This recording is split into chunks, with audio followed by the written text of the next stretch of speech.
Terrorist organization Hamas freed 2 American hostages today as the war in Israel rages on. ABC's Inez Delicatera takes us to the war zone to hear from families of other hostages. The Israel Defense Force has confirmed to ABC News that 2 Americans, a mother and a daughter, who were being held hostage by Hamas, have been released and are currently with the Red Cross. The urgent work to free every single American, to free all other hostages, continues, as does our work to secure the safe passage out of Gaza for the Americans who are trapped there.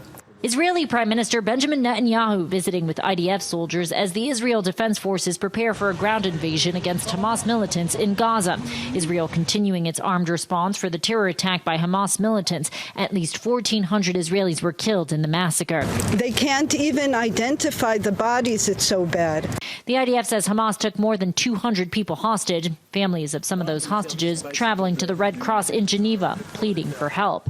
Any civilized country should put as much pressure as they can for the release of the hostages. In an address last night, President Biden saying America stands firmly with Israel as well as Ukraine, 2 U.S. allies at war. We're facing an inflection point in history. If we walk away from Ukraine, if we turn our backs on Israel, it's just not worth it.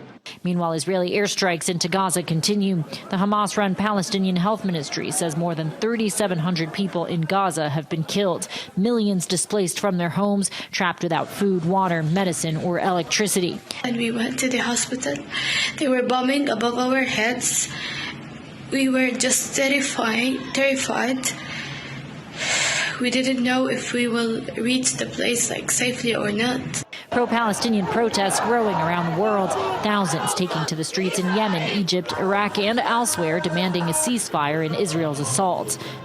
The IDF says the 2 hostages released were received at the border of the Gaza Strip, then taken to a military base at the center of the country where their families were waiting for them. Inez Delicatera, ABC News, Jerusalem.